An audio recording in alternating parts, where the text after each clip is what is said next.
everyone, and thank you for joining me. I'm Tracy Harris, and this is At Home in My Head, the podcast that explores life in the cottage at Woodland Corners.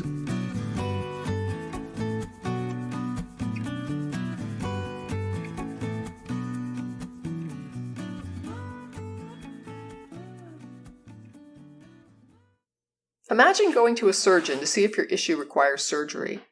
The doctor tells you a wait-and-see approach is perfectly reasonable in your case, and surgery is not needed. Many times what you have never escalates, and sometimes it even resolves on its own. You go for a second opinion with another surgeon who tells you that this is true, but it can also get worse in some cases if left untreated.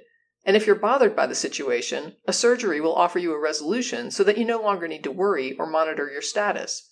It's up to you, but either course is fine. This is a situation we all understand: medical discretion, patient preferences, current state of treatment, risks, rewards. It's value-driven. It's not a one-size-fits-all situation.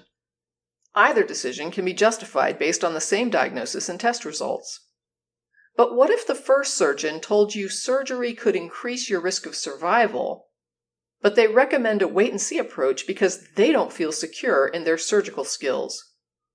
That if they were a better surgeon, then they'd certainly go with the surgery in your case, but based on their current skill level, it's probably not a good decision for you to have the surgery. Or what if your surgery results in complications, and the AMA says that this makes sense because not all surgeons have the same skill levels? And so sometimes there are negative outcomes, but that's simply a calculated risk of having the surgery. Now imagine one surgeon says they recommend a wait-and-see approach, and the second surgeon calls an ambulance to have you rush to the ER for an emergency surgery. While we expect some level of discretion in a decision, an emergency surgery and no surgery at all raise questions about whether there are medical metrics and standards in play. Now imagine you discover that even though a surgery increases your odds of survival, people who are not white or who are uninsured are most often handed the wait-and-see response for no medically supported reason. Discretion can be a good thing. It gives us options and actually facilitates doing the right thing sometimes, such as extending mercy when it's warranted. But in the wrong hands, in the wrong society, it can be a tool for doing the wrong thing, for dealing harshly with marginalized people, and for showing favoritism for those in the dominant culture. Discretion in the hands of a police officer, in the hands of a judge, in the hands of a parole officer, in the hands of a prison guard, can serve justice, or it can serve cruelty and injustice. Do the metrics of the justice system in the U.S. provide a reason for marginalized people to believe that it is an institution that can be trusted with discretion? Will it use it to serve or to brutalize? And yet, without that discretion, zero-tolerance laws demonstrate they do not serve justice. Maybe the solution is not so much about discretion of police as it is distancing police from situations where the discretion of the officer with the gun may not even be required. When we call 911, should our only choices be fire, EMS, or police? The call to defund police offers ideas about reallocation of budgets to services that may serve better than the hammer we have now in place that treats every problem as the proverbial nail. Should lethal response be the solution to homelessness, to substance abuse and addiction, to issues with minor children or people with mental health challenges? The system we have now is not working for many of our citizens and many of our communities, and something has to change. We focus on each case of conflict between officers and communities, and we see officers operating within legally allowed discretionary bounds. But when we pull out for a long view, we see that most violent response is reserved for particular people and particular communities, and that's where it becomes a problem.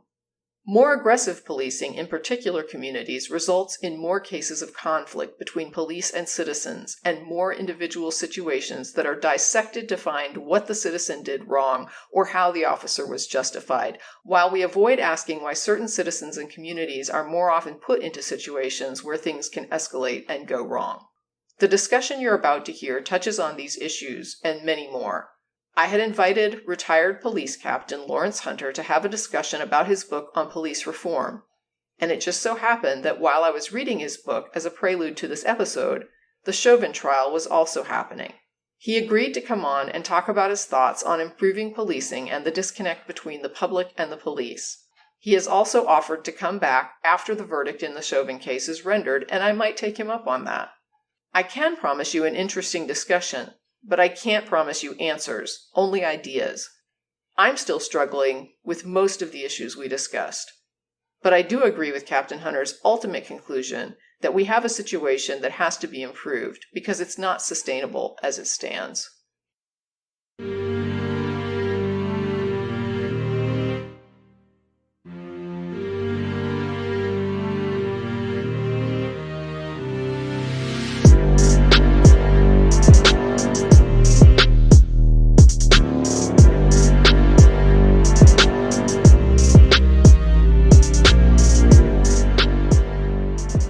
With me today is retired police captain Lawrence Hunter.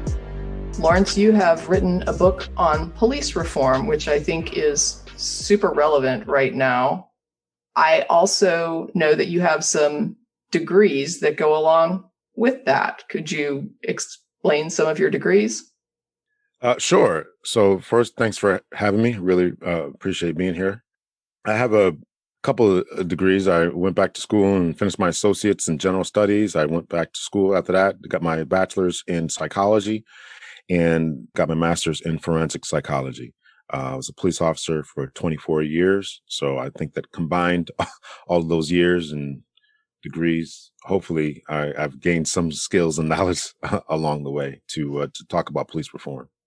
And you also are either now or will be teaching courses at the college level. Is that correct?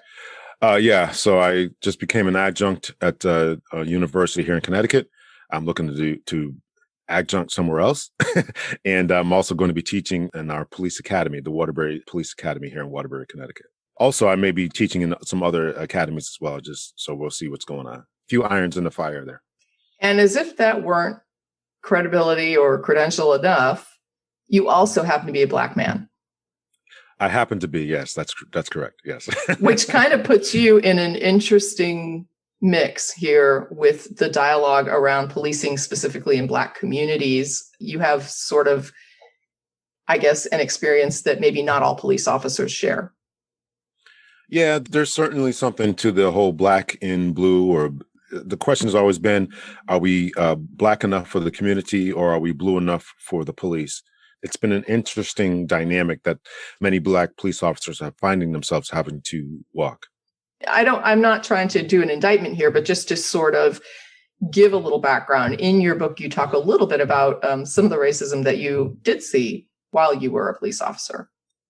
Yeah, fortunately, I don't think that it was as bad as many people would have thought it was, but there was certainly some instances along the way that really kind of made me question what's going on here. That is endemic or an indictment of the society that we live in, that every once in a while it creeps up. I think that no matter how far we've come, I think that sometimes some people will reach into their past and say and think certain things. And unfortunately, if they think certain things, then at some point in time, those things that they think will come out of their mouths or be displayed in their actions. One of the things I really found interesting about your book was your description of how you sort of entered policing early on. You didn't know much about the history of it. You really weren't maybe as aware of some of the, I guess, criticisms or conflicts between the Black community and police. And as you started to work in the job, you began to see that there was some disconnect and there were some problems that you felt needed to be addressed. Yeah, that's correct. My family was not a family that dogged the police. I had very, very successful aunts and uncles. Some had moved into suburbs. I'm growing up in the 70s and 80s. I was born in 73. And so my aunts and uncles had moved into places in the 60s and 70s. And so when I say places, they moved in some suburbs, some white suburbs in the 60s and 70s. And so that's all I knew. I knew successful Black people. The pastor of my church, I remember him as a little kid saying that he would say oftentimes that the boys in blue are a friend to you.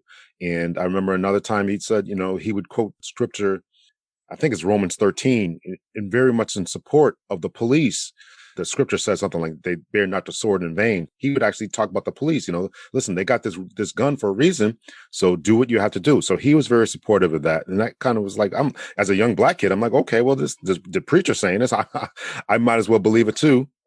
So I had a really, really positive people in my life. So I didn't grow up in a neighborhood or in a culture that said we hate the police. So when I get into law enforcement, everybody has jokes when you're growing up. And of course, I watched a TV show called Cops in the 80s. And so when I get into law enforcement, I see a completely different side of, particularly of the Black community, where they just hated the police. I mean, people would slam the door in our faces and just hated us. And I just couldn't understand that. It was just a complete disconnect. So that caused me to really do a lot of research into what was going on here.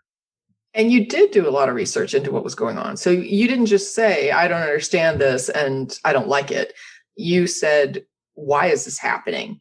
And so you started doing a lot of education, interestingly, education from other Black academics who were writing about these issues. And then you, in the book, kind of detail what that did to your perspective and what you learned from it and how that impacts your perspective now as a now retired police officer, but even at the time as somebody that was currently still policing.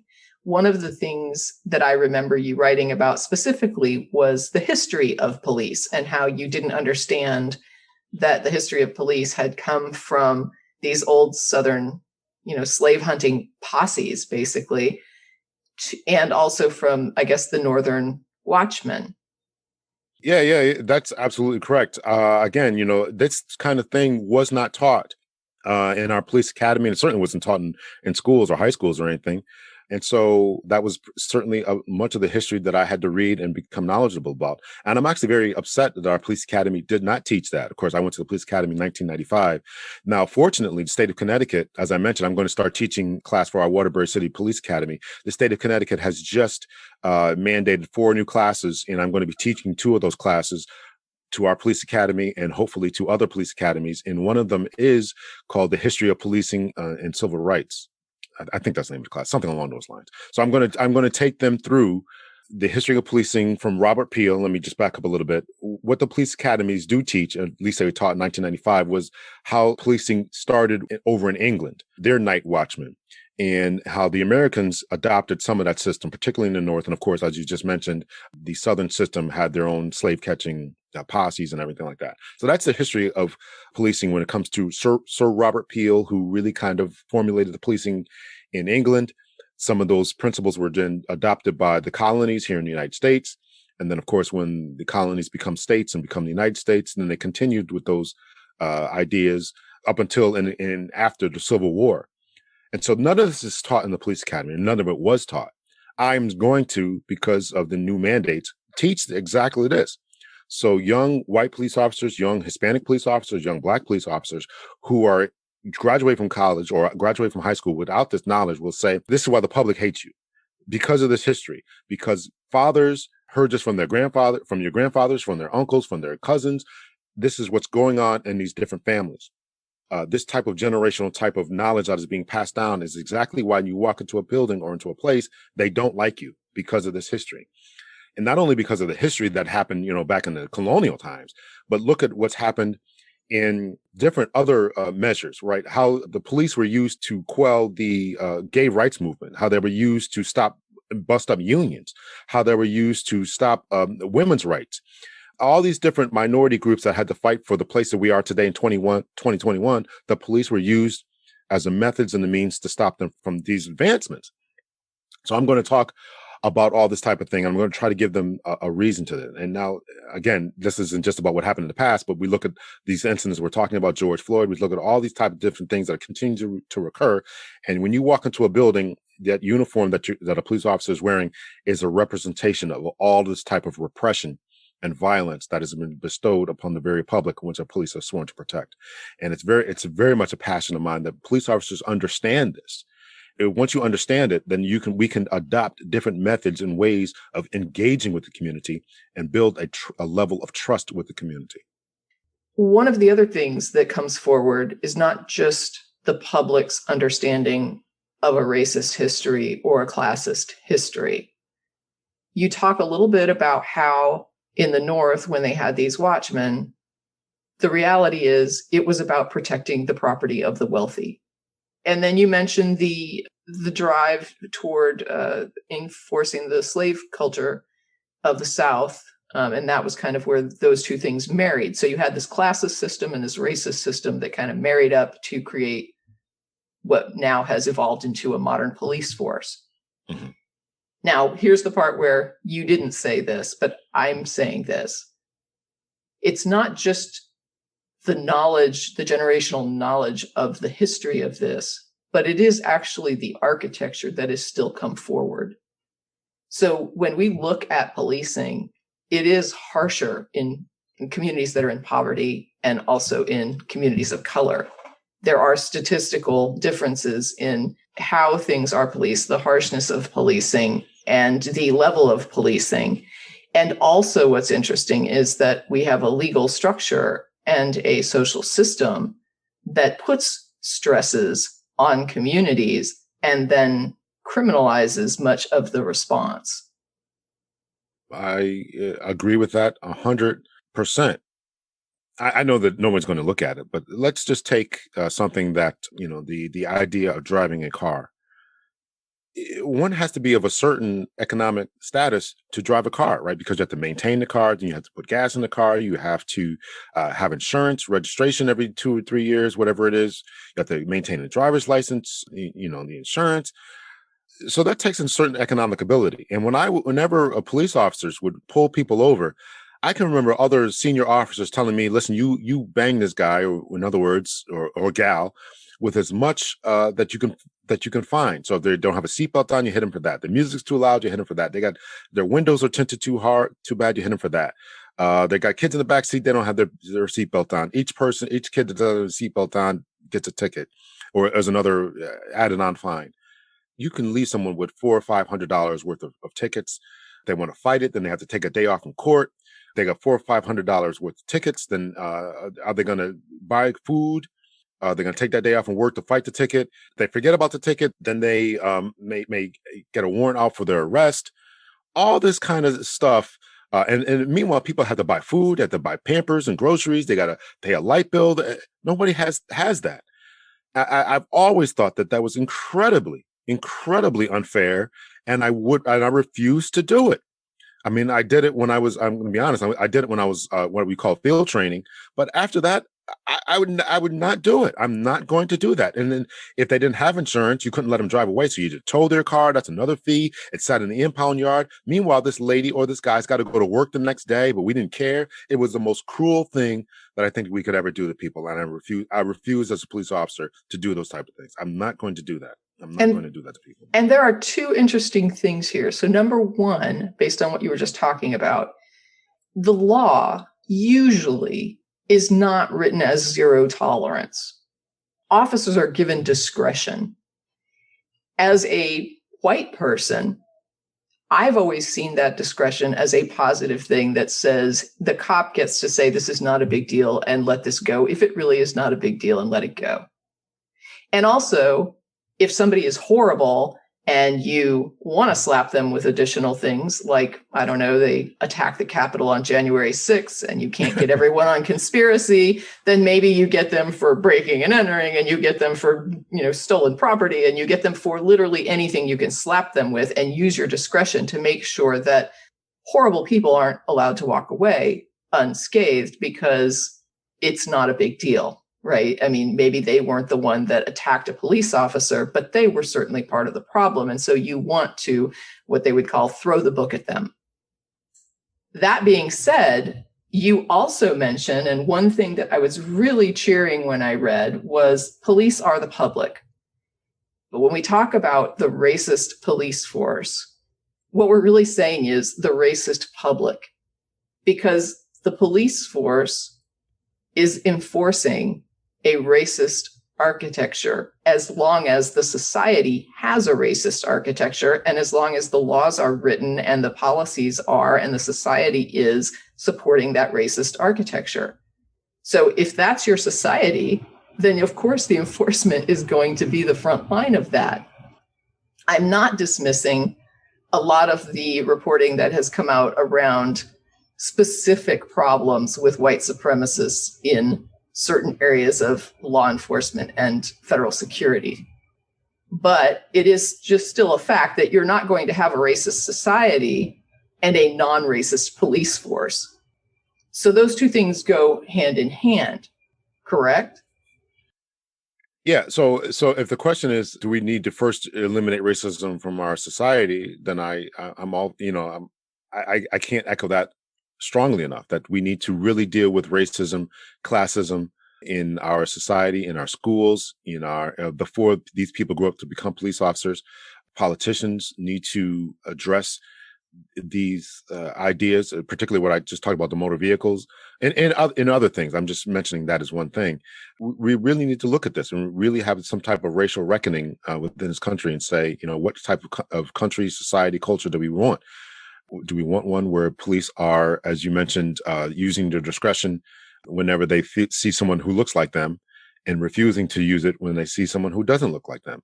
I was just going to say, this is the other side of the discretion, right? So I was describing my perspective and how I was raised to look at that discretion as a white person. The discretion always works for good. You have that discretion so that you can, if it's not a big deal, give me a break. Or if there is something like January 6th, you really let those people have it because they were people doing a bad thing. But what the other side to that is that I was not raised to understand, other than maybe seeing a movie about a Southern sheriff, is that you have the police using their discretion to throw the book at people that they just don't like.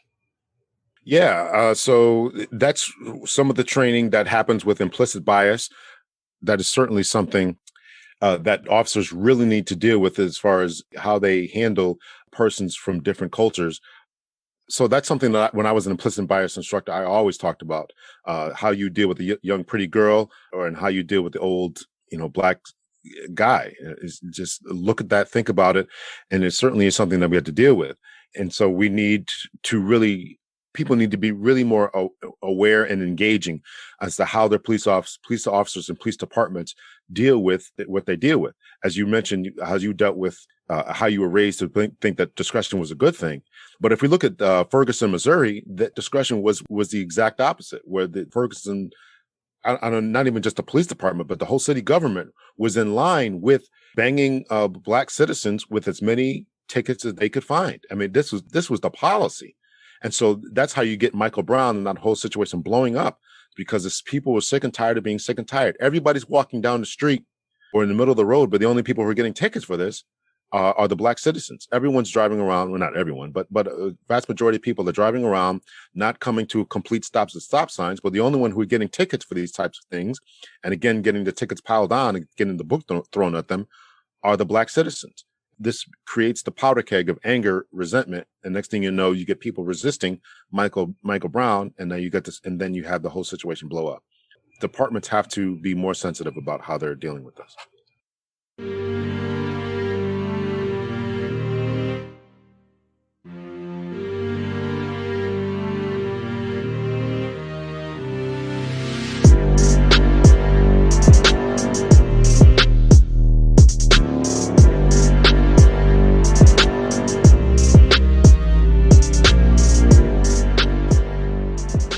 Rayshard Brooks was apprehended at a drive-through at a food service place, inebriated, blocking the drive-through. And so the police were called, they came out, and they confronted him. Initially, they got him out of the car. They determined that there was something going on, that he was under the influence. He was cooperative. He gave them his license. He identified himself. And then when they tried to apprehend him, that's when things started to escalate. At that point, there was an altercation. Rayshard Brooks got a hold of one of the officers' tasers. He broke away from them. And there's video where he's running away. And as he's running, he's probably, I would estimate 15 feet or so away from them. He spins around halfway, fires the taser wildly, misses the cops by a mile, and continues to run, turns back around, continues to run. At this point, one of the officers draws a weapon or had a weapon out. I can't recall that exactly, but shoots him in the back as he's running away. When I'm looking at that, I'm first of all seeing that the weapon that Brooks got is not considered lethal. Is it correct that once you fire off a taser, if you miss completely, you pretty much don't get a second chance with it? Yes, that is the general mode of thinking. Tasers are, these electrical devices that have what we call the prongs in them, the cartridges in them, which contain the prongs. If one removes the cartridge from the end of it, it still has the capacity to do what we call a drive stun, DRIVE, drive stun. So one can take the cartridge off, it will still spark and fire and cause pain to someone. And if you put that on someone's skin or you put it in their back and then say behind your back and then drive this taser into their shoulder, let's just say, and say, put your hands behind your back. That is something that police officers have to understand. Maybe the general public needs to understand that just because he had fired the taser doesn't mean it doesn't present a danger or a problem to the officer, because it does. I just want to be very clear about that. I believe that the term for the taser is less than lethal. It has the ability to take one's life. People have died with the use of taser. Now, it's not designed to do that, obviously. What happens when a taser is fired is these little prong objects come out of the taser and they stick in a person's skin or they stick in their person's clothes. That's the design. But it also has the possibility, if fired incorrectly or misaimed or whatever, to lodge in someone's eye. Deadly physical force is generally defined as anything that is serious physical injury up including death. Serious physical injury means that someone has the ability to lose loss of a bodily function. You don't have to lose an eye. This is for a regular person or for a police officer. Police officers don't sign up to lose an eye and say, okay, well, listen, I can't kill this person because he's only going to take my eye out. You have every right to defend yourself up to the point where you're going to lose a bodily function. If you're going to lose consciousness, if he's losing a fight, he's on the ground being pummeled in the face and he's about to lose consciousness, he is then justified by pulling out his gun, even though the person is unarmed, and shooting that person. A police officer does not have to lose consciousness. He does not have to lose the use of a kidney, a spleen, get an arm broken. No one has to deal with those types of things. So if we transfer that type of thinking into the Rayshard Brooks case, that's exactly what the officers were thinking at that particular time. Okay, he fired one taser, and they think that he may have the ability to shoot another taser. And now, is that practical because of what we just spoke about a little while ago? Probably not. But that is the thinking that officers have. He's fired one taser. He may have had another cartridge. Maybe it's a misfire. I have the ability to shoot this person because I don't have to lose an eye. And just because someone takes my taser, runs away with it, if they display any type of threatening manner in which they're going to fire a taser at me, I don't have to have the possibility of losing an eye. So therefore, under that frame of thinking, a police officer would be justified in using deadly physical force. Okay, so your argument then would be that even after firing the taser, unless it was like thrown down, and I'm trying to remember if it was thrown down. I believe that he fired a taser and then tried to continue to run, at which time the police officer shot him in the back. People have been wrestling with this, and the term has been thrown around. The term is lawful but awful. What he has done was more than likely lawful because of the legal explanation I just gave, but it was certainly bad. I probably would not have done it. And I trained other officers in the use of deadly physical force. I was a use of force instructor.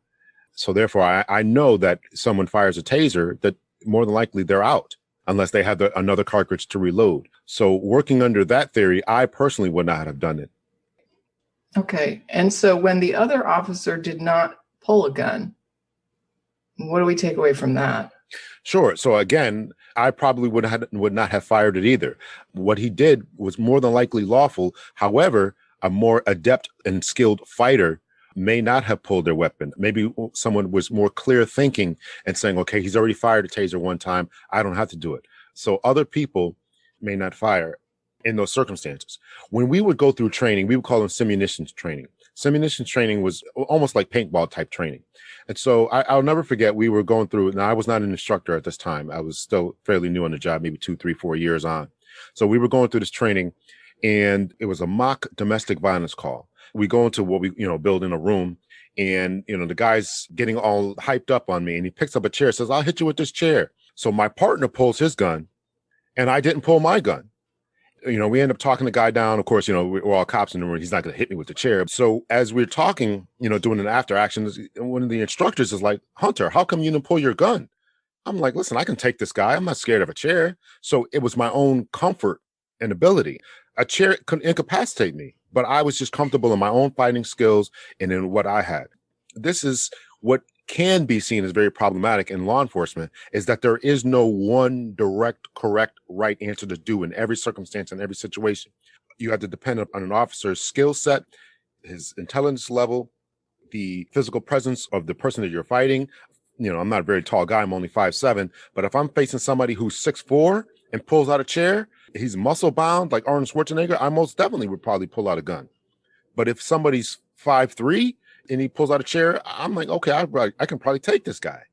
Those are a lot of different circumstances that officers have to weigh within split seconds. So maybe the second officer, to answer your question, did not have that same reservations that the first officer had. Does it make a difference that there were two officers there? Yeah, the number of officers absolutely is a factor that a jury probably would consider, that the law would consider, and all that. And if he had thrown the taser, would it matter? Oh, if he threw the taser, it'd be murder, hands down. Because you're shooting someone who's running away from you, who doesn't have anything in his hand. I think it would be murder, hands down. But he still had a weapon that had the ability to incapacitate the officer. And that is very key. I would stress that people really understand that he had a weapon that had the ability to incapacitate. And most police officers are tasered in their careers when they're in the police academy. So they know exactly how your body's going to respond when and if you taser someone else. And if the taser is ever taken from you, you know what's going to happen to you. That's one of the reasons that we tase each other. This brings me to a conversation I had with someone else that's in law enforcement. They had talked about law enforcement training. It wasn't a police department. They were maced in order to understand mace. The lesson that they learned from their partner macing them was that if anyone ever maced them, they would shoot them before they were unable to see anymore, before they were incapacitated. Yeah. How does that sound?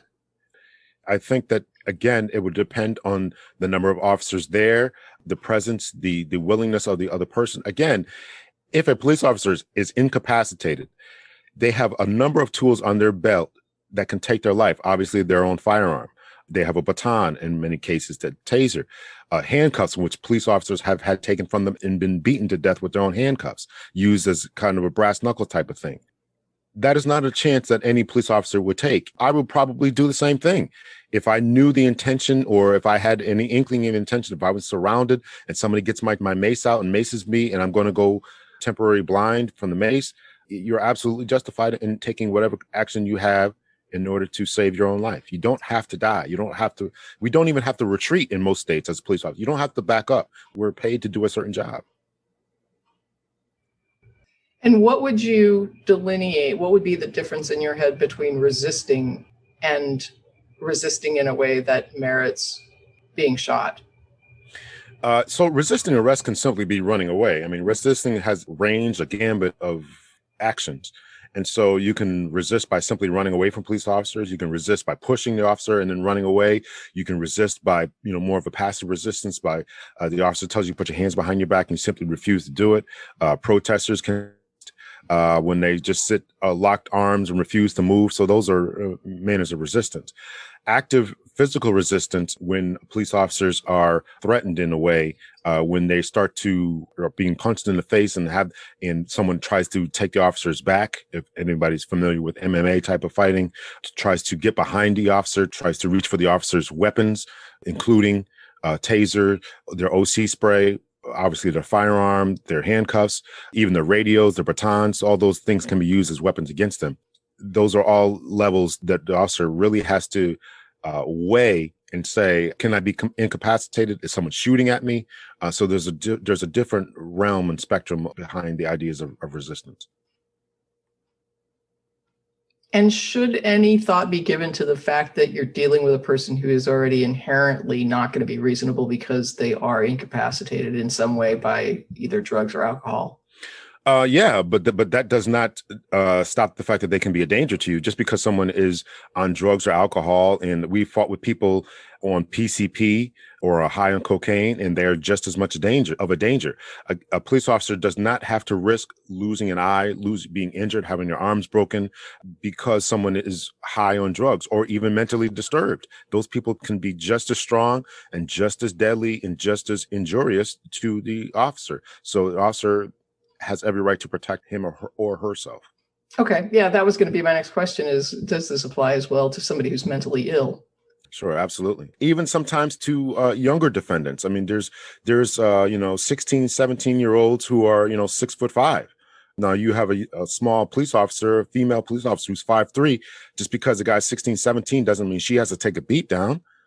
So age, mental capacity, whether they're high on some type of intoxicant, it doesn't matter.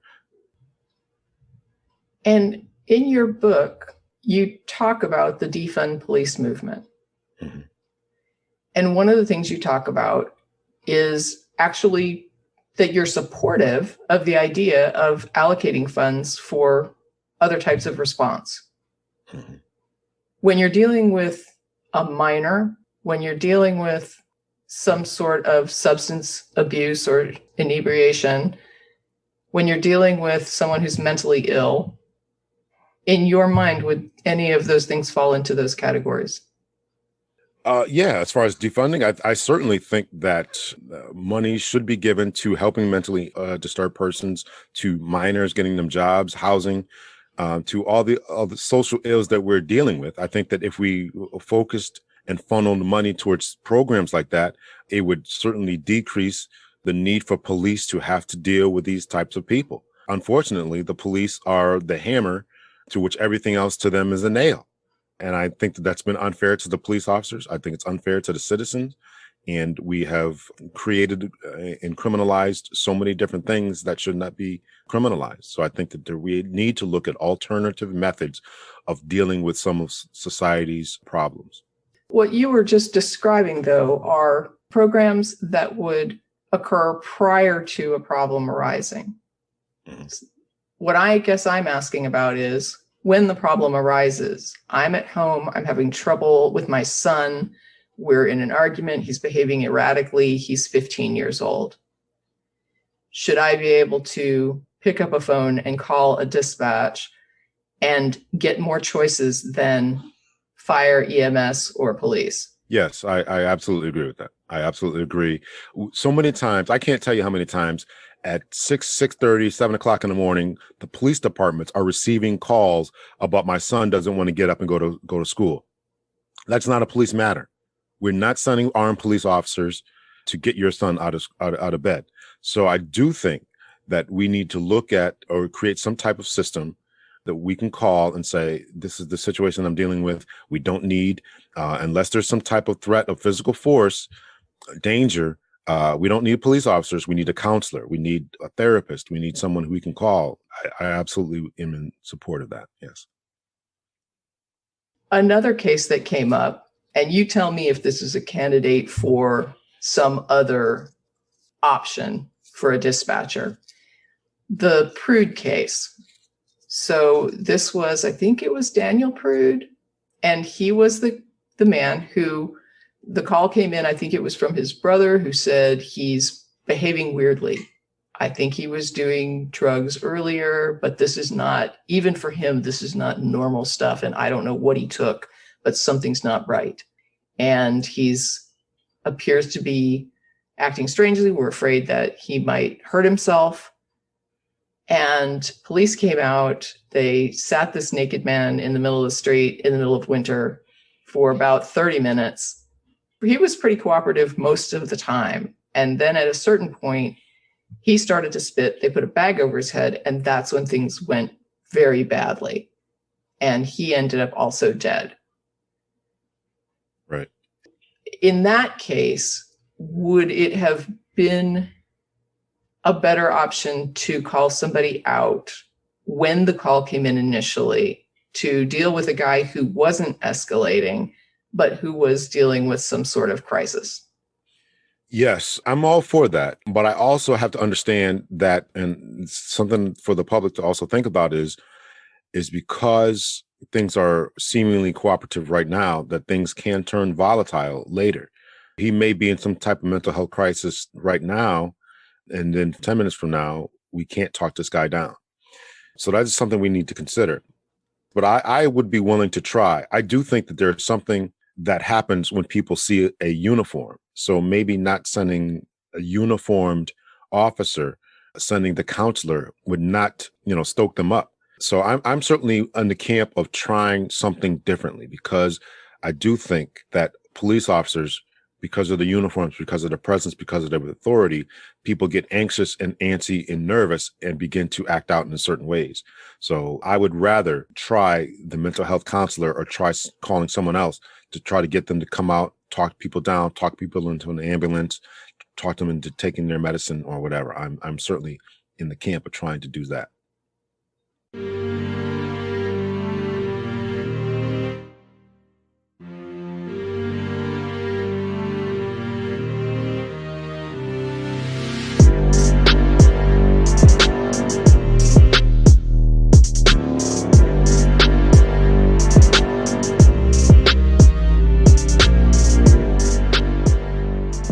People are often, and I am going to put myself in the camp of the people who are often very disappointed when all these types of things go to court and the police officer gets out. But these are the types of things that are brought out. They would bring in persons like myself who are experts and say, this is what the police officers are trained to do, trained to think.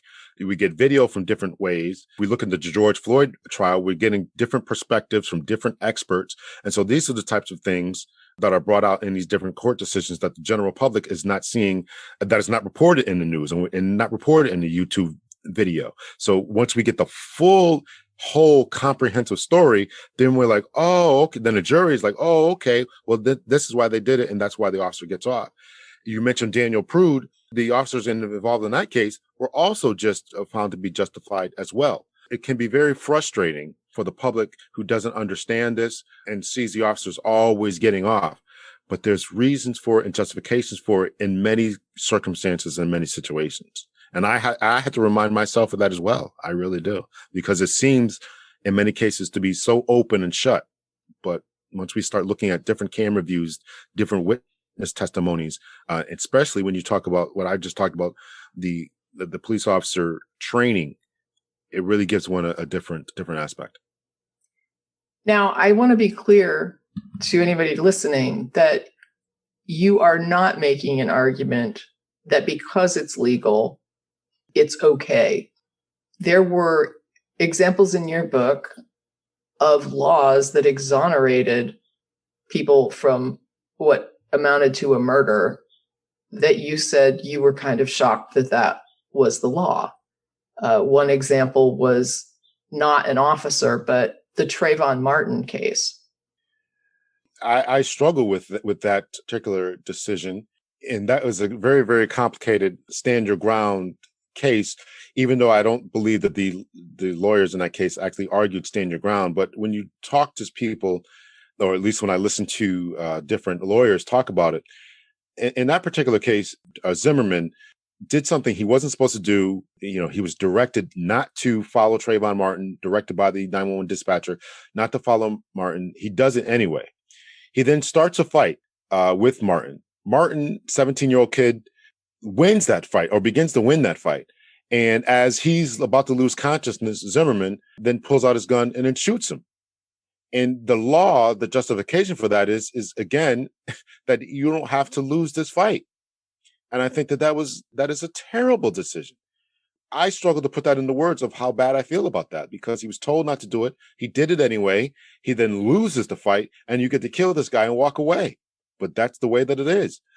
I think that the legal justification, I'm not a lawyer, but the legal justification for Zimmerman is, again, he doesn't have to lose his fight. Martin may win this fight, but he doesn't have to go to this level and lengths of defeating him in the way that he did. He doesn't have to put someone out of his consciousness. He won the fight. He should have just got up and walked away or ran away. Who's going to think like that in the middle of a fight? I don't know this guy. He's been following me. It's a rainy, dark night. I don't know this guy. Leave me alone. I'm gonna hurt this guy before he hurts me. No clarification, no justification, no possible analysis was done of Trayvon Martin's possible frame of mind. Of course, he's dead. We could not have gotten it from him.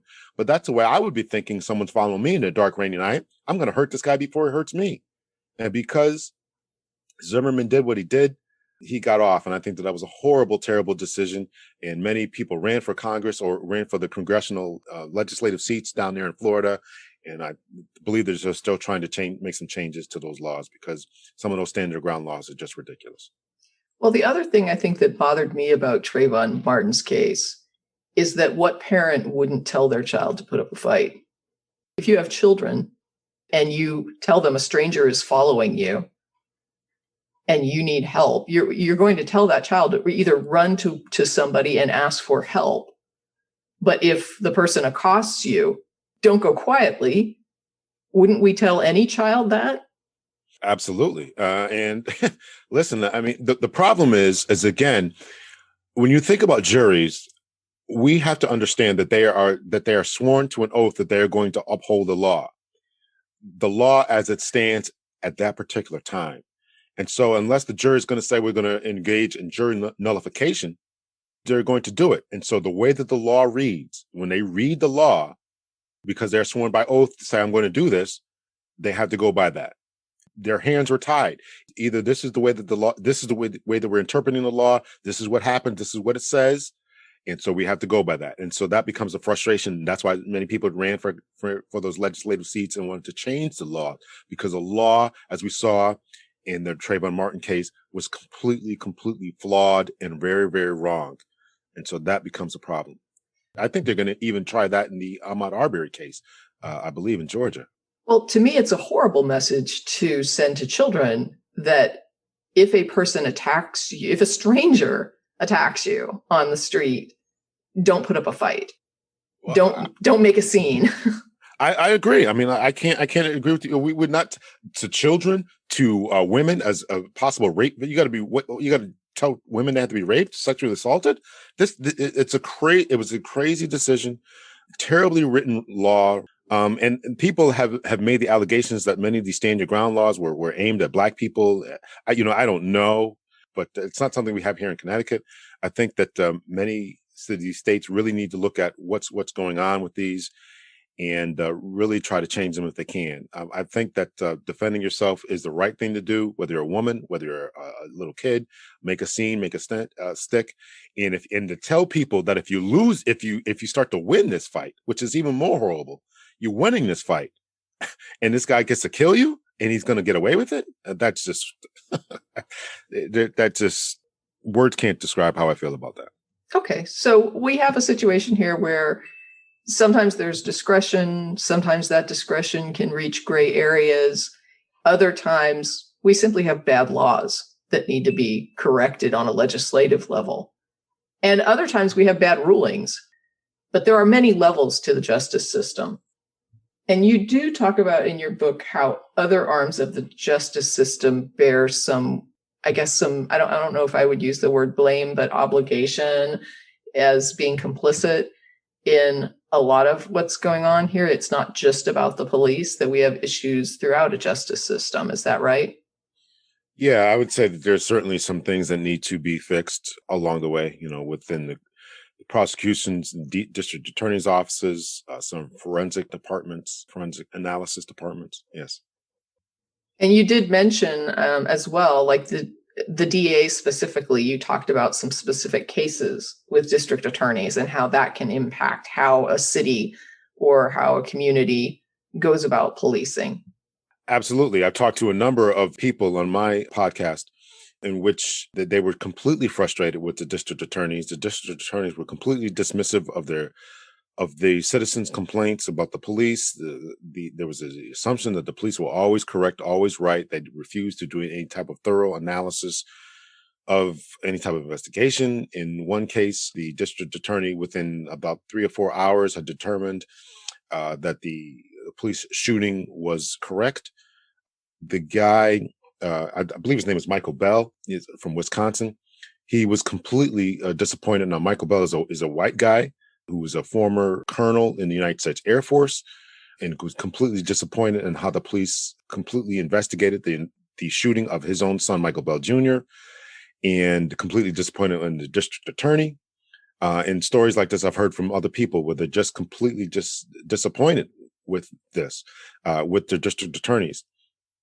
So prosecutors' offices should not be, in my estimation, should not be investigating officers in which they work with every day. It should be either a team of independent investigators to investigate shootings and other very serious incidents and taken out of the prosecutor's hands. And I was actually interested in having you on. I had invited you on the podcast before the Chauvin trial started. And when that started, it just so happened that I was reading your book because one of the things I said was, I want to read your book before I have you on. While I'm reading the book, I'm watching the Chauvin trial, which happens to be about this question of police abuse. One of the things that struck me that you wrote about had to do with this complicity. And what you said in the book was that when we have departments that are allowed to run roughshod because we have district attorneys that won't go after the police, or we don't have an independent body that can investigate these police abuse situations, and you have an officer with 19 complaints against him, or 18 complaints in 19 years, or 19 complaints in 18 years, I don't remember which it is, but you have an officer like Chauvin, what you wrote was, this type of lack of policing the police is no friend to police departments and to the standard officer trying to do a good job and trying to work with communities. Because not only does it put them in a bad light for being associated with someone like Chauvin, but you now have someone like Chauvin who had all of these complaints against him, who is sitting in a chair being tried for murder. And could this whole thing, could we have George Floyd alive and an officer not on trial for his own, life and freedom, if we had just addressed this when it started to present as a problem, instead of 18 years later, 19 years later, when someone's dead now? Yeah, there's so much that needs to change in that particular case. I have a serious problem with unions in this particular case. Unions many times are to blame for protecting officers who have all these number of complaints. We need stronger language in union contracts, city legislation that would be able to get rid of police officers who are problematic, send them for retraining or termination immediately, 18, 19 complaints. District attorneys who, if not directly hide people like this, I think district attorneys could do a lot and say, listen, you got an officer here with 18, 19 complaints. His name is trash. I'm not going to, he cannot arrest anyone. I will not prosecute anyone that he's going to bring before me. I'm not going to deal with anything because of the number of complaints. There's a lot that the prosecutors and district attorneys officers can do, should do. Unions, I think, and listen, I was a union employee. I'm all for employee rights. I don't think that people ought to be fired for too much sick time or whatever. But in the police community, unfortunately, unions have adopted a huge amount of power. They are retaining really, really bad apples. And you're absolutely right. I think that it is corrupting law enforcement. It's corrupting the perception of law enforcement. One of the biggest problems that people have with law enforcement is the inability to get rid of these bad apples. It's when something happens, there's a lack of transparency, they can't get access to information, and then the officers don't seem to be punished. And that is the cause of much of the angst and much of the problem that people have with the police is this lack of getting rid of people, lack of transparency, and the same officers are coming around doing the same thing for 18, 19, 20 years. They're becoming field training officers, teaching their bad habits to young junior rookie officers. And it's a really disturbing trend. Right. And what was interesting to me, though, was your perspective on it, where you were basically saying, not holding Chauvin to account did Chauvin no favors because now he's on trial for murder. I mean, you weren't talking about Chauvin specifically in your book, but this was the point that you were making, that you actually do harm to the officer who ultimately ends up killing someone because you allowed it to escalate to that level. I think I use the analogy of a parent correcting their child, right? A parent who does not correct their child, you allow them to become that monster later on in life. And this is exactly what happens in law enforcement. When a law enforcement officer is not disciplined for an infraction the first or second time, it empowers them and emboldens them to become rogue officers later on because they think that the union is going to protect me, not the administration is not going to do anything. And of course, that message is sent throughout the department. It's a ripple effect throughout the department. It says the department doesn't care about this, so I'm going to do it. Or it's okay for me, or they didn't punish Officer X, so I know I can do it. And if they punish me, then I got a lawsuit. It becomes problematic throughout all of departments, in particular for the individual officer, but it spreads like a cancer.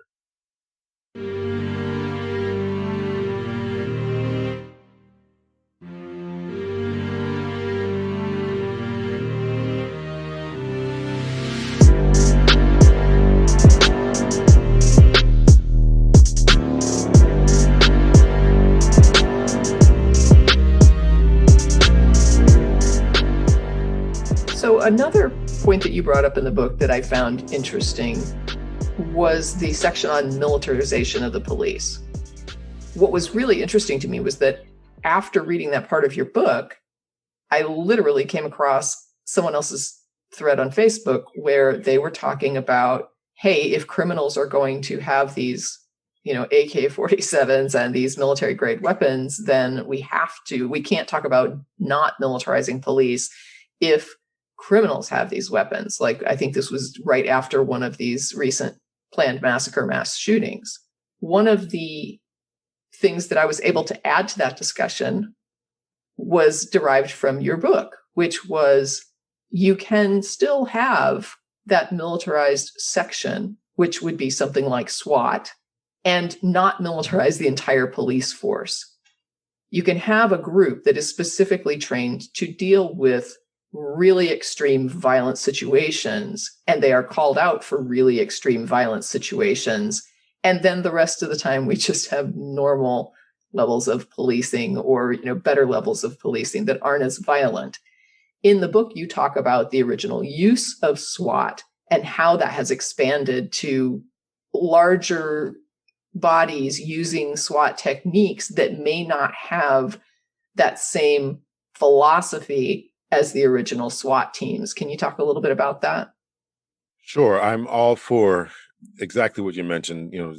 These certain tactical teams that are at the ready to do what they have to do. And I also think that many patrol officers, because of the exigency, the emergency of the situations, need to have AR-15s in their cars to handle school shootings, mass shootings, and everything like that. We can't always, as we have learned, wait for a SWAT or some type of deployment of some specialized teams.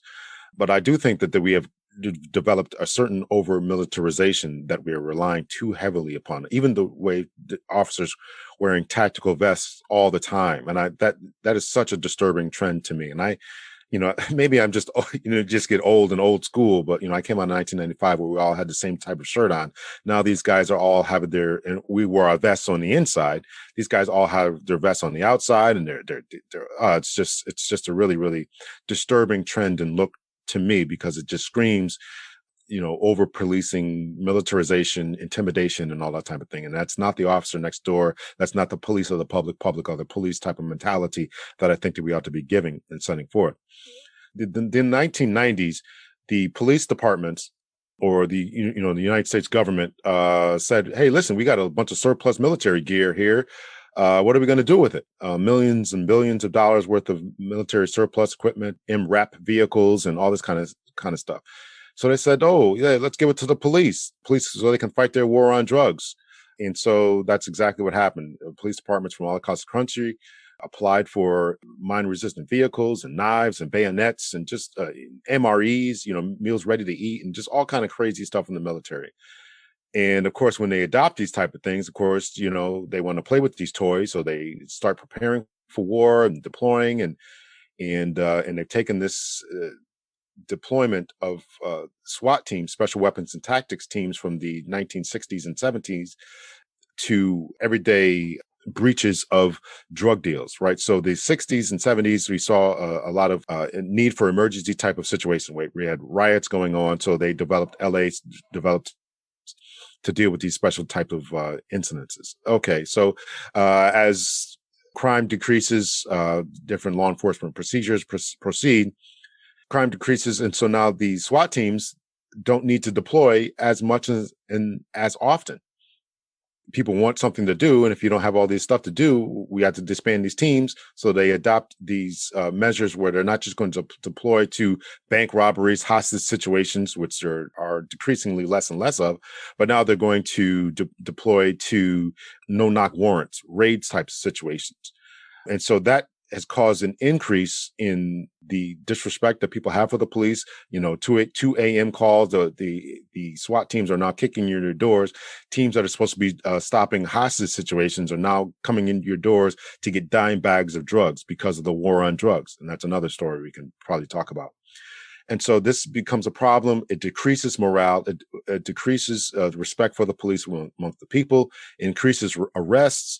And there's more people having their doors kicked in. There's more concussion grenades going off in people's homes. Children are going deaf. I read one story where a child, the police threw a concussion grenade through a window. It went through the child's chest and blew a hole in the little toddler's chest. We talked before about where these types of things are going in at, these types of over-policing are going in at impoverished communities, Black and brown communities, and of course, where these tactics being employed at, if they're over-policing in these type of communities, then of course the SWAT teams are kicking in doors in these types of communities for doing the same thing and using the same amount of drugs that are being used in more affluent neighborhoods. So we have racism, we have classism going on, and who's being affected by this over-militarization of the police, again, is Black and brown communities. So it's really just a problem all the way around. And one of the things you mentioned in the book was the statistics around how often officers are actually confronted with any kind of force or even lethal force when they do these drug raids, which was pretty small. Yeah, it's very minuscule how often shots are actually fired or any type of resistance comes in. I'm not saying that specialized teams should not be assigned to do it. I am saying that the SWAT team shouldn't be doing it, and they shouldn't be doing it with MRAP vehicles and in this aggressive show of force. I don't have any problem with a tactical narcotics team kicking in a door to do what they have to do, but we have to understand that this overwhelming sense of force, this overwhelming intimidation, has consequences, and they're not meeting the resistance that would rise to the level of the force that is being used. So I think that needs to be taken to good consideration. There was a story, I believe it was the mayor of a town, either the mayor or the assistant mayor, I believe in Maryland, who had his door kicked in. Police officers there shot his dog. It was just a horrible incident. And so as a result of that, he pushed for legislation within the state to track how many SWAT deployments are being used within the state of Maryland. To my knowledge, the only states that were actually tracking deployments of SWAT teams are Maryland and Utah. Both of those states had problems in which the wrong homes were kicked in, doors were kicked in the wrong homes, and just complete abuse of force. I believe in the Utah case, there was one place in Utah where a police officer was a part of the SWAT team, kicked the door in. They were not supposed to have shotguns. It was in their policies and procedures not to have a shotgun. This guy has a shotgun and then shoots it. I think in that case, he shot a dog as well. I may be confusing that, but these are stories in which out of Maryland and Utah. So these officers are not being held accountable. They're not following rules and regulations. No one knows exactly how many deployments are actually being done. Again, we don't know because states are not required to count how many deployments there are. So the numbers that you mentioned that I gave in the book, they're not even solid numbers. These are just the ones we know about. We don't know. It takes information and investigative reporting like the Washington Post to actually determine how many people are actually killed by the police in a year because no one's counting. The FBI doesn't have a count. The CDC doesn't have a count. These are all just estimates. states. All 50 states don't require it, don't require their police departments to do it. There's 18,000 police departments. So we really don't have an accurate picture of how many SWAT deployments are done in the year, how many people are being killed by the police every year. They're all just estimates. And I think that people really ought to think about that long and hard. I had been reading your section on the need for officers to decompress, that sometimes we have a situation where officers are traumatized and we don't acknowledge that at the police department level. One of the things that I was put in mind was the original January 6th insurrection, where right away, 2 officers committed suicide. One of them, someone in his family, said that he really was never the same after that happened. The other situation was an officer where someone in his family had made a statement saying that directly after the Capitol insurrection, that he was required to work long hours for about 3 days straight. You were writing about the need to put these officers on leave after any sort of traumatic events. So what are your thoughts? Yeah, I mean, I think it just echoes that. There's so many people, so many officers who develop. I mean, suicide is obviously the ultimate culmination of these types of traumatic events. But so many officers, lose their marriages, develop addictive habits, whether it's drugs or alcohol, gambling, take on, abusive attributes, kicking their dog, abusing their kids, their wives, begin extramarital affairs. All these different types of problems are associated with the inability to decompress. And this is, when people talk about defunding the police, I mean, I'm talking about taking the money away from the police departments and putting it into different social services. But also, I think that we need to actually input a great ton of money into training as well as mental health for these particular officers in order to get them the help that they need when and if they deal with some type of traumatic incident. We need to decompress. We need time off. But that becomes very, very difficult. Police departments are running very short. And I would almost guarantee that the reason that this particular officer was not able to work or had to work for 3 straight days, extra long hours, is because they didn't have the relief to take it off. My department, when I left, was budgeted for 300 people. That's where we were at. So if there's a major incident, we don't have extra people to fill in those gaps. You got 300 people, and let's just say, due to a rotation, you got, 20 people need to be off because of a traumatic incident that they've dealt with. Where are you going to fill those 20 bodies in that? It becomes impossible. That's something that has to be really, really considered.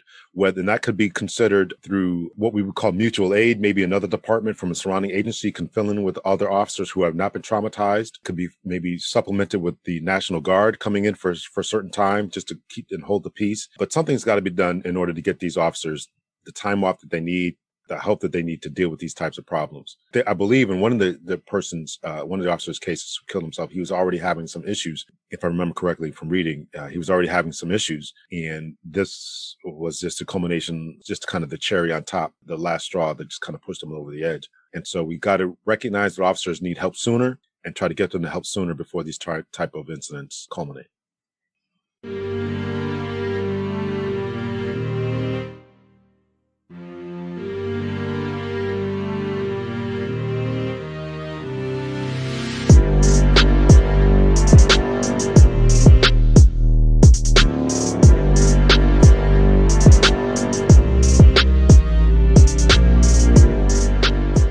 I would like to kind of circle back to this George Floyd situation.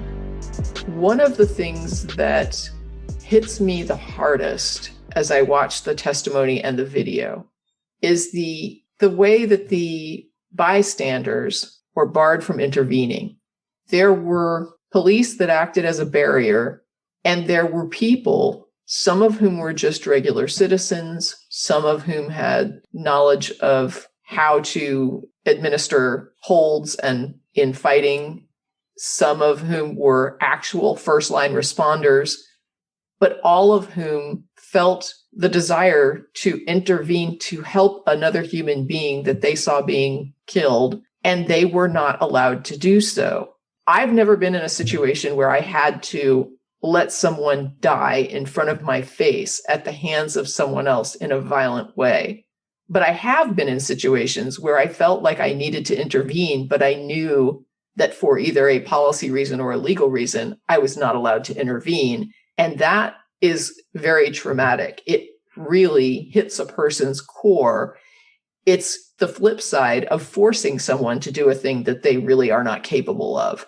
When you impede someone from doing a thing they feel is the morally right thing to do and isn't just morally correct, but is morally obligatory, it tears at a person's core being to have to violate themselves in that way. And when I watched people on the stand who broke down trying to explain how they felt when they wanted to intervene and they knew that what they were seeing was not right, and yet they were literally forcibly held back, what could a bystander do in a situation like this? So we don't know what's going to happen right now while we're talking to Chauvin. We don't know what that trial is going to end in.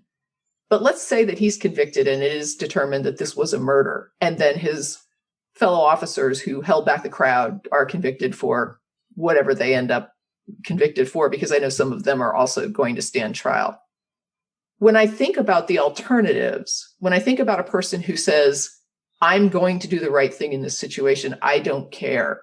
If anybody were to attempt to intervene, at best, they might have disrupted things enough to save George Floyd's life. Let's say the cops all, reconfigure and George Floyd is the knee comes off the neck and ultimately he doesn't die, but he is arrested and brought in.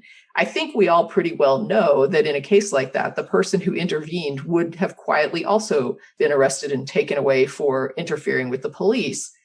Nobody would ever know that George Floyd would have died had that intervention not occurred. And the assumption, I think, would have been that he was not going to die. And there would be no way to prove that in a court of law, that I stopped a murder. It would be, I interfered with police while they were making an arrest, and then everyone goes to jail. And that's a best case scenario. A worst case scenario is that you end up with a dead George Floyd and a dead bystander who tried to stop a murder. As a police officer who I would think looks at the situation that you're seeing on those videos and is as disturbed as everyone else, what in the world does a bystander do? I think you painted the picture very accurately. There's nothing, everyone was in an impossible situation. There is no right answer. We are operating and looking at this through the eyes of hindsight and 20/20 vision. What do you do in this situation? If you interfere, yes, you may stop a murder, but there's no way to actually prove that. And you're going to take an arrest and or probably something worse, in all honesty. What do you do? This trial may spark a conversation as to, what levels of the police, the public are going to watch going forward. If they see something else going on similar to this may be called the Floyd rule. I'm just kind of throwing this out there. I don't know, but I'm not going to let that happen again. But the burden of proof is going to be on you. It's actually a crime to resist the police. You can be arrested if you resist the police, whether it's fighting or whatever. But it's not a crime to resist police abuse. So if the police are brutalizing you, you have every right to fight back. I guarantee you never heard that. But you have to prove that. If you fight the police back, you're going to have to prove into court of law against a police officer's word, sworn delegate of the state, sworn authority of the state, that he was not brutalizing you. How do you prove that? Well, how do you survive long enough to make the case? Exactly. How do you survive long enough to make the case? So in this situation, how do you survive, or how would you get this person off and say, I know the police are going to kill this person? No one would have believed this. And this is part of the problem. The George Floyd incident brought to light some of the problems that people have been saying have been going on in inner cities for years. They are brutalizing us. This is what's going on from day to day. This is what and no one believed it. And when I say no one, a vast majority of white persons have said, this is not going on. There's no way this is going on. Listen, I'm going to say I wouldn't have believed that this is going on. But until you watched it and said, my God, what the hell is going on here? What's going on in Minnesota? It becomes impossible to prove. And in the future, it would be impossible to prove, because someone would say, listen, these cops, we all know about George Floyd. No one's going to die by this again. No cop is out there going to do this again. But I just talked to someone else, and they said that somebody else, another police officer, had their knee on a guy's neck in the city in Connecticut. How do you stop this? What does the citizens do? I don't know. Continue to take video, continue to protest, please, beg, get your foot off of them. And if you really see this guy's passing out and no one's doing anything, then run in and do what you got to do. I mean, you're taking your own life and your own freedom and safety and security into your own hands, but maybe you'll save a life. There is no hard and fast answer to that until and unless laws change and legislation does something about it. You talk about not complying with the police, but also that you don't have to comply if you're being abused. Police are law enforcement, which means that they are there to enforce the law. If a police officer comes around and starts to instruct me to do or not do things that I'm thinking there is no rationale behind this, I'm not doing anything wrong. I understand, as somebody who's always been raised to trust the police, that means the cop maybe has some knowledge that I don't have, and that's why they're asking me to do or not do this thing, and therefore I should comply because they probably have a good reason for it. They wouldn't just come along and ask me to not do something that I have every legal right to do, or to do something that seems really not okay, which then leads to situations that we hear about where there's police abuse, where someone gets pulled over and a woman is sexually assaulted because she trusted the cop and she, got in his car, or where people just simply comply, and police have the ability, if they are unethical, to abuse that public trust. Have you seen the video for what happened to Representative Park Cannon? No, I've not heard about this situation. Park Cannon. So Park Cannon was part of a peaceful protest for people that were standing peaceably outside the governor's office. They were there to protest the signing of legislation that would then implement a bunch of voter suppression laws. As the representative, the elected representative, Park Cannon walked up to the governor's door and knocked on the door. When I heard about this, my first thought was, was she pounding on the door? Was she kicking on the door? Was she, making some huge mess of things here, or being loud? And not that I would blame her for that, but I'm trying to, in my head, before I see the video, justify how this woman was hauled off in handcuffs. So I look at the video and she is one-handed rapping on the door with her wrist, like her wrist is moving and she's rapping on this door. It's the governor's office, and he is inside doing the signing that is being televised, but none of the public is allowed in. Park Cannon says, I'm the public representative. I am the voice of the people. You are stripping their voting rights, and I should have a right to be in this meeting where you're displaying the signing of this law to the public, but the public's not allowed in. And so she was basically raising the issue that the public should not be barred from the signing of a piece of legislation that has such broad impact on the public. That's kind of the protest point. So she's rapping on this door with just her wrist moving. She's knock, knock, knock. The officer, I believe, tells her to stop knocking. There is no justification to instruct her to stop knocking. She's not breaking any laws. She's not being violent. She's not harming property. She's not harming people. And is it illegal to knock on the governor's office door? So she refuses to comply, and she goes back and she knocks again, and he grabs her and he puts her in handcuffs, and then two large white police officers or security, I think they are police officers, drag her out in handcuffs for this.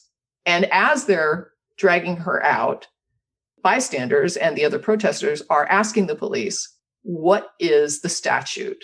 Why is she being arrested? What law did she break? And the police are ignoring the request for a statute citation.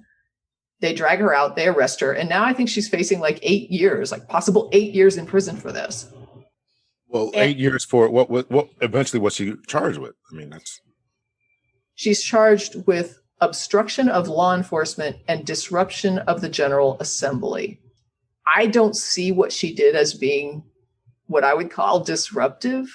Some folks are calling it a Rosa Parks moment, where Rosa Parks was sitting in a bus. She was sitting in the section that was assigned then racially to her.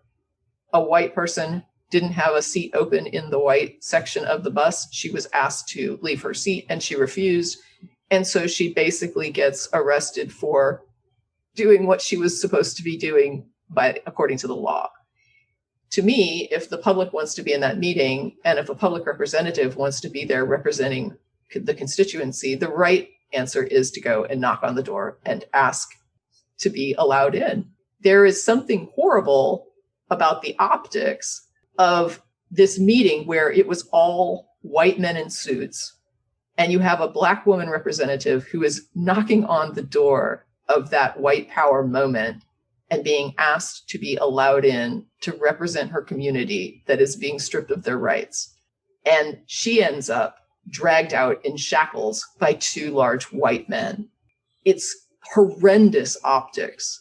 And my question is, did she obstruct law enforcement and disrupt the General Assembly?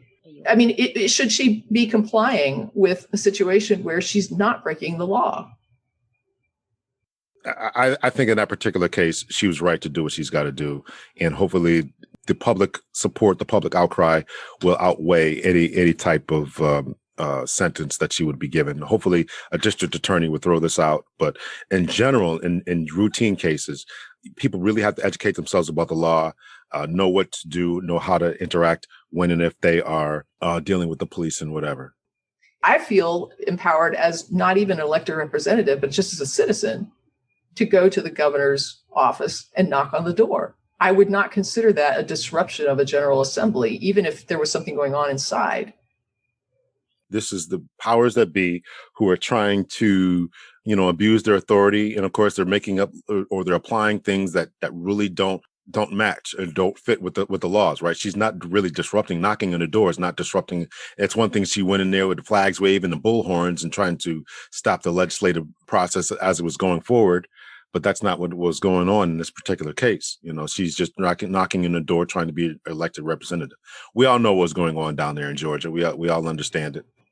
I wanted to read a quote. It was a quote that summarized to me what the book was about. You said, "The walls of blue silence, the warrior mindset, the lack of transparency, stop and frisk, asset forfeiture, and militarized policing must be torn down if the community and police will ever see eye to eye."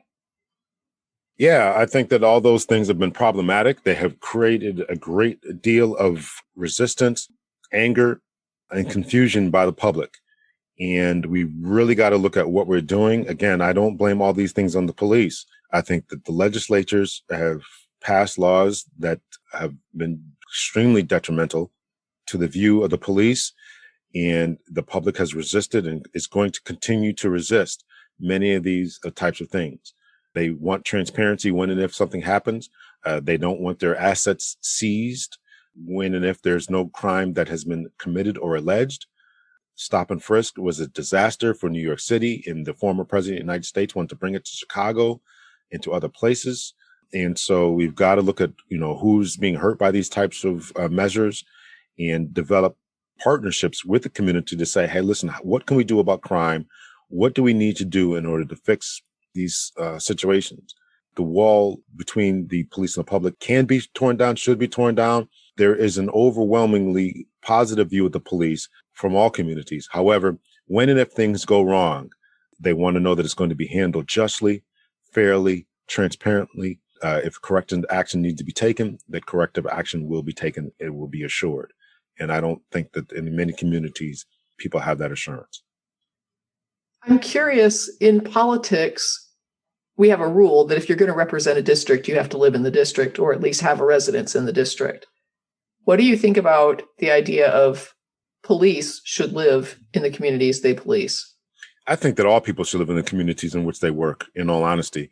I think that if you are a teacher, you ought to live in that district. I think if you're a politician, a police officer, I think that you ought to have a stake in the community in which you're living in. I have a problem when people live in a community and then drive to another community and put their tax dollars in something else. I think that that's problematic. People will have an invested interest in making sure that their place is secure. I think that for water department people, if you work at, if you're in private industry, you work at Coca-Cola, and why do you live somewhere else? I mean, I just don't like that. You talk about the difference in the warrior policing and the guardian policing models. Could you talk a little bit about that? The warrior mindset was something that was adopted. I'm not exactly sure when. I mean, it was talked about certainly when I was at the police academy, so at least since the 90s. The warrior mindset was a mindset that prepared officers for battle. And if you're preparing officers for battle, there's a take no prisoners attitude. There's an attitude that says these people are the enemy. These people are against us. We have to go into these places and be that occupying force. We are above them and they must do what we say, or we're going to bust heads and bust skulls. That is the essentials of the warrior mindset. And sometimes even explicitly taught in certain police academies. Today, we're adopting a different mindset, and that is the guardian mindset. Again, with the police or the public are the police type of mentality. These are adopted from Sir Robert Peel from England in the 19th century. And many police departments are adopting this as a guardian mindset. The guardian mindset says we're going to protect the people. They are of us, and we have a care first attitude which we're going to speak with people, be kind with people, talk to them respectfully. If and when the situation turns awry, that we have the skills, the knowledge, and the ability to handle the situation, whether it turns to violence or if it's just simply a matter of talking with this person first. That is the mindset that we have to adopt. That is one that I've advocated for, that we have to have the guardian mindset. The police officers have to guard the community, understand that they live in the community. This goes back to your previous questions about living there. I think that if you live there, then you want to protect it. You want to guard it. You don't want to be seen as an occupying force. You understand that the people who live in the community are not your enemy, but there are some enemies in there who are enemies of law and good order. And so those people need to be rooted out. But the vast majority of the people who live in these communities are good people who just want to make a living, who just want to love their children, raise good families. And we're going to provide them the means and the methods to raise those families. Many police departments are trying to get away from that warrior mindset of occupying forces. Everyone is beneath you, and adopt a guardian mindset that says we are taken from you and we're going to protect you.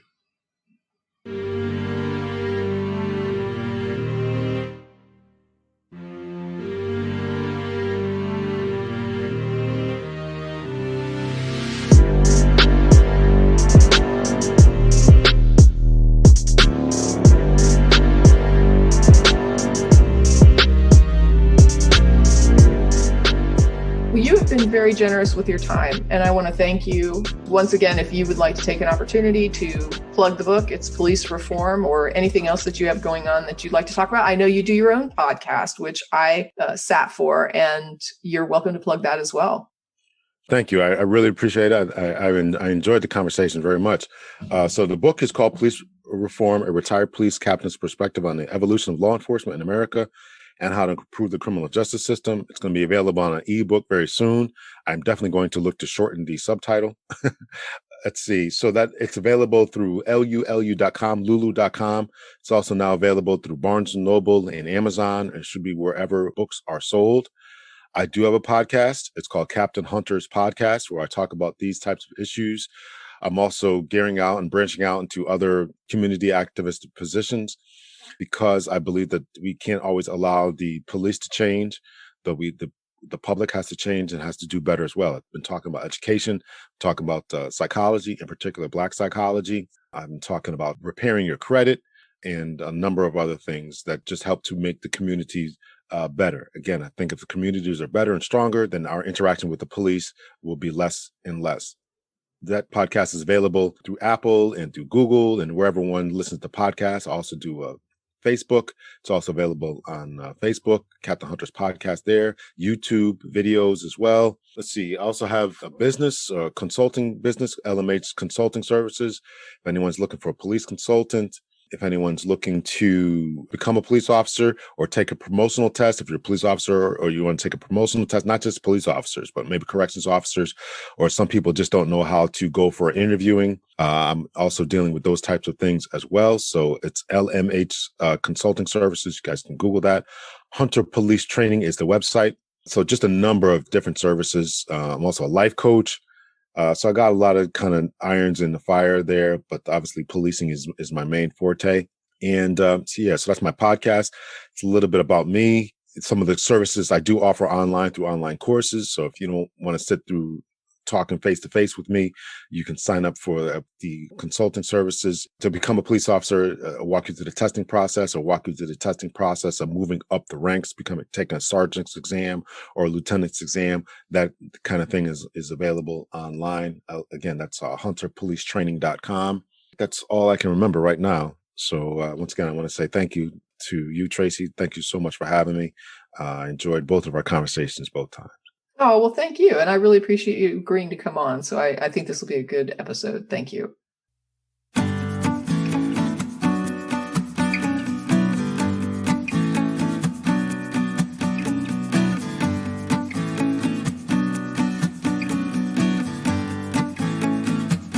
That's it for this episode of At Home in My Head, exploring life in the cottage at Woodland Corners.